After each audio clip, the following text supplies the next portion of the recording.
পাকিস্তানের গিলগিট বালুচিস্তান অঞ্চলের খাপলু শহরের নাম হয়তো অনেকেই শুনে থাকবেন, কিন্তু আজ আমরা যে জায়গাটির কথা বলবো সেটি সেই খাপলুর থেকেও অনেক বেশি দূরে, অনেক বেশি দুর্গম। জায়গাটির নাম মাচুলু ভ্যালি। এমন একটি উপত্যকা যেখানে সাধারণ মানুষ তো দূরের কথা, অনেকে যাওয়ার কথাই কল্পনা করতে পারে না। এখানে পৌঁছায় শুধু তারাই যাদের কোনো না কোনো বাধ্যতা আছে, অথবা যারা জীবনের ঝুঁকি নিয়েও অজানা জায়গা দেখতে ভালোবাসে। খাপলু ভ্যালি থেকে হুসে ভ্যালির দিকে যাওয়ার পথে পাহাড়ের গভীরে লুকিয়ে আছে এই মাচুলু ভ্যালি, তবে এটিকে সাধারণ রাস্তা বলা কঠিন। গিলগিট বালুচিস্তানের এই অংশে কারাকোরাম পর্বতমালার বিশাল তুষার ঢাকা চূড়াগুলি যেন আকাশ ছুঁয়ে দাঁড়িয়ে আছে। সেই ভয়ঙ্কর পাহাড়ের মাঝখানে প্রায় 10 থেকে 12,000 ফুট উচ্চতায় অবস্থিত এই উপত্যকা, যেখানে বাতাসে অক্সিজেন কম, প্রবল ঠান্ডা আর জীবন অত্যন্ত কঠিন। খাপলু ছেড়ে যতই সামনে এগোনো যায় ততই রাস্তা সরু আর বিপজ্জনক হয়ে ওঠে। প্রথম কয়েক কিলোমিটার রাস্তা মোটামুটি ঠিকঠাক থাকলেও পরে শুরু হয় আসল চ্যালেঞ্জ।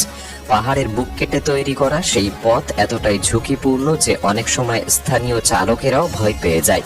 একদিকে বরফে ঢাকা খাড়া পাহাড়ের দেওয়াল, আর অন্যদিকে প্রায় 1000 ফুট গভীর খাদ, যার নিচে নদীর গর্জন শোনা যায়। মাঝে মাঝেই উপর থেকে পাথর গড়িয়ে পড়ে আর চারপাশে থাকে শুধু নির্জনতা। এই অঞ্চলের ভৌগোলিক পরিবেশও সম্পূর্ণ আলাদা। এখানে শহরের মতো কোনো কোলাহল নেই, নেই সবুজের প্রাচুর্য। চারিদিকে শুধু পাথর, বরফ আর অদ্ভুত নীরবতা, যা যেন মানুষের মনকে ছুঁয়ে যায়। আর এখানকার আবহাওয়া এতটাই অদ্ভুত ও কঠিন যে তা কল্পনা করাও অনেকের জন্য প্রায় অসম্ভব। গ্রীষ্মকালে দিনের বেলায় এখানে কিছুটা গরম অনুভূত হলেও সূর্য ডুবে গেলেই হঠাৎ করে নেমে আসে তীব্র ঠান্ডা। এমনকি গ্রীষ্মেও রাতের দিকে তাপমাত্রা প্রায় 5 থেকে 10 ডিগ্রি পর্যন্ত নেমে যায়। আর শীতের সময় এলে পুরো উপত্যকাটি যেন বরফে ঢাকা এক জমাট বাঁধা মরুভূমিতে পরিণত হয়। তখন তাপমাত্রা নেমে যায় -25 থেকে -30 ডিগ্রি সেলসিয়াসে।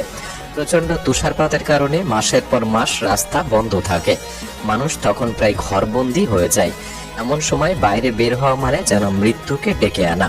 এখানকার মানুষের জল আসে আশেপাশের গলতে থাকা হিমবাহ থেকে, আর সূর্য ডুবে গেলে চারপাশে এমন অন্ধকার নেমে আসে যে নিজের হাতটাও পর্যন্ত ঠিকমতো দেখা যায় না।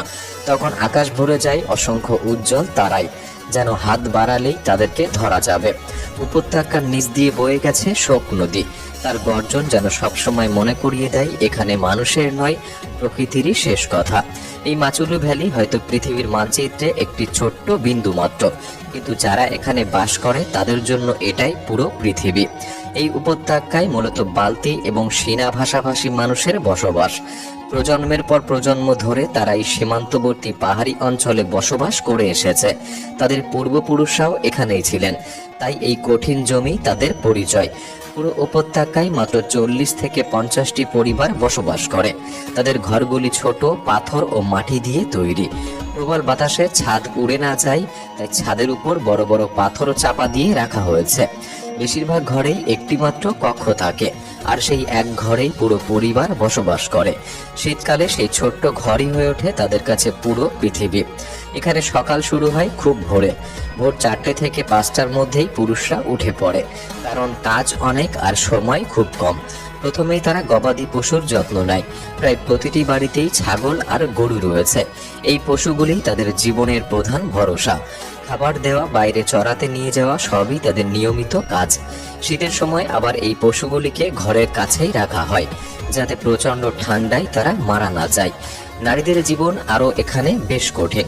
জল আনা, জ্বালানি কাঠ সংগ্রহ করা, রান্না করা, এই কাজগুলি শুনতে সহজ মনে হলেও এখানে এগুলি করতে হয় অনেক কষ্ট করে। জল আনতে অনেক সময় তাদের হিমবাহের কাছাকাছি পর্যন্ত যেতে হয়, কয়েক কিলোমিটার পথ হেঁটে। মাথায় ভারী পাত্র নিয়ে আবার সেই একই দুর্গম পথ পাড়ি দিয়ে ফিরতে হয় প্রতিদিন। জ্বালানি কাঠও এখানে সহজে পাওয়া যায় না। পাহাড়ি এলাকায় গাছপালা খুবই কম, আর যেগুলি আছে সেগুলিও অনেক দূরে। তাই নারী ও শিশুরা একসঙ্গে গিয়ে শুকনো কাঠ সংগ্রহ করে, কারণ আগুন ছাড়া এখানে একটি রাত কাটানো প্রায় অসম্ভব। এখানকার খাবারও খুব সাধারণ, বেশিরভাগ সময় রুটি আর চা, কখনো কখনো দুধ বা দেশি ঘি। গ্রীষ্মকালে কিছু মানুষ ছোট ছোট জমিতে সামান্য সবজি চাষ করে থাকে, মূলত আলু ও কয়েক ধরনের শাকসবজি। এই কঠিন পরিবেশে শিশুদেরকেও ছোটবেলা থেকেই অনেক দায়িত্ব নিতে হয়। 7 থেকে 8 বছরের একটি শিশু গবাদি পশু চড়াতে যায়, আর 10 বছরের একটি মেয়ে জল আনতে সাহায্য করে। এখানকার স্কুল অনেক দূরে। অনেক শিশুকেই প্রতিদিন 3 থেকে 4 ঘন্টা হাঁটতে হয় পড়াশোনা করার জন্য। আর শীত এলে তুষারপাতের কারণে বেশিরভাগ সময় তাদের স্কুলে যাওয়া বন্ধ হয়ে যায়। এই উপত্যকায় অসুস্থ হলে পরিস্থিতি আরো কঠিন হয়ে যায়। এখানে কোনো হাসপাতাল বা চিকিৎসা কেন্দ্র নেই। সাধারণ অসুখ হলেও মানুষ স্থানীয় ভেষজ গাছপালা আর ঘরোয়া উপায়ে চিকিৎসা করার চেষ্টা করে। কিন্তু যদি গুরুতর সমস্যা হয় তখন যেতে হয় স্কার্দু বা খাপলুর মতো দূরের শহরে।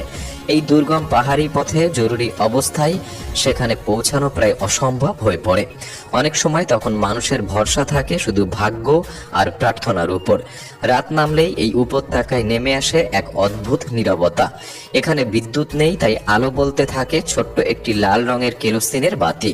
পুরো পরিবার একটি ঘরেই একসঙ্গে বসে। মাঝখানে জ্বলতে থাকা আগুন, আর সেই আগুনের উষ্ণতায় সবাই ঠান্ডা থেকে বাঁচার চেষ্টা করে।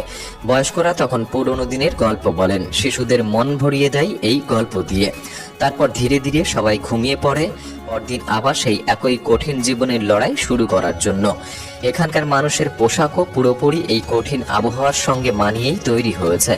পুরুষরা সাধারণত বালতি অঞ্চলের ঐতিহ্যবাহী উলের সালোয়ার কামিজ পরে, তার উপর থাকে স্থানীয় তৈরি মোটা কোট। মাথায় থাকে উলের টুপি, যা তীব্র ঠান্ডা থেকে সুরক্ষা দেয়।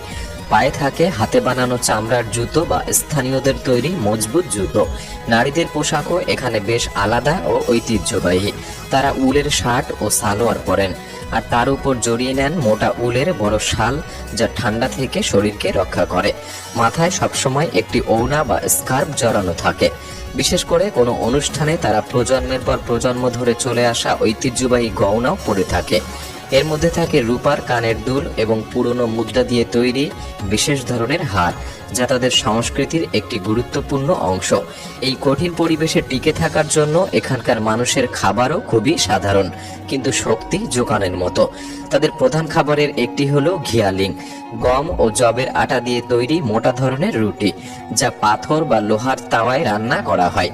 এটি এতটাই পুষ্টিকর যে অল্প খেলেই পেট ভরে যায়।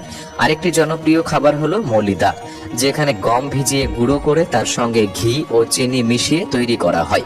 শীতের সময় শরীরে শক্তি যোগাতে এই খাবারগুলি গুরুত্বপূর্ণ।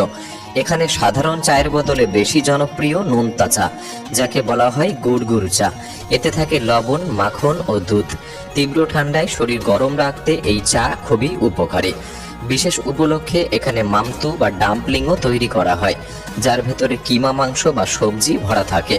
গ্রীষ্মকালে মানুষ অ্যাপ্রিকট ও দুধ শুকিয়ে সংরক্ষণ করে রাখে, যাতে শীতকালে যখন তাজা খাবার পাওয়া যায় না তখন সেগুলি কাজে লাগে। এখানকার ছাগল ও গরুর দুধ থেকে তৈরি হয় দেশি ঘি, তা যেন সোনার মতো মূল্যবান। প্রায় সব খাবারেই এর ব্যবহার দেখা যায়। এই উপত্যকার সামাজিক জীবনও বেশ ঐতিহ্যবাহী। কোনো বিয়ে হলে পুরো গ্রাম একসঙ্গে আনন্দে মেতে ওঠে। সবাই মিলে রান্না করে, স্থানীয় বাদ্যযন্ত্র বাজায় আর নিজেদের ভাষায় গান গায়। আবার কেউ মারা গেলেও একই অবস্থা। পুরো গ্রাম একত্রিত হয়, প্রার্থনা করে এবং সবার জন্য খাবারের ব্যবস্থা করে। এখানে মানুষের মধ্যে পারস্পরিক সহযোগিতা খুবই শক্তিশালী। কোনো বাড়িতে খাবার কম থাকলে অন্য বাড়ি থেকে এনে দিয়ে যায়। কারো জ্বালানি কাঠের অভাব পড়লে প্রতিবেশীরাই সাহায্য করে, এবং এই বন্ধুত্ব আর একতার উপরই দাঁড়িয়ে আছে তাদের জীবন। প্রকৃতির সঙ্গে মিলেই এখানে শিশুদের বড় করা হয়। ছোটবেলা থেকেই তাদের শেখানো হয় জল ও খাবারের মূল্য, প্রকৃতির প্রতি সম্মান এবং দায়িত্বশীলতা। প্রথমবার মাচুল ভ্যালি দেখলে এর সৌন্দর্য সত্যি মন কেড়ে নেবে। সকালের সূর্যের আলো যখন তুষার ঢাকা পাহাড়ে পড়ে তখন মনে হয় যেন পাহাড় সোনার মতো জ্বলজ্বল করছে। রাতে আকাশ ভরে যায় অসংখ্য তারায়। মিল্কি ওয়ে এত স্পষ্ট দেখা যায় যে মনে হয় হাত বাড়ালেই ছোঁয়া যাবে। এই দৃশ্য বড় শহরে কল্পনাও করা যায় না। তবে এই সৌন্দর্যের আরেকটি ভয়ঙ্কর দিকও রয়েছে। এখানে হঠাৎ ভূমিধস হতে পারে, পাহাড় থেকে পাথর পড়ে রাস্তা বন্ধ হয়ে যেতে পারে। কেউ নদীতে পড়ে গেলে অনেক সময় আর খোঁজও মেলে না। শীতকালে তীব্র তুষারপাতের কারণে মানুষ মাসের পর মাস ঘরের ভেতর বন্দী থাকে। কোনো বড় অসুখ বা দুর্ঘটনা ঘটলে সাহায্য পাওয়া প্রায় মুশকিল হয়ে পড়ে। তবু এখানকার মানুষ হাসি মুখে জীবন কাটায়। আধুনিক শহরের মতো সুবিধা হয়তো তাদের নেই, তবুও তারা অভিযোগ করে না। বরং তাদের জীবন শেখায় সুখ বিলাসিতাই নয়, বরং সাহস আর একসঙ্গে থাকা।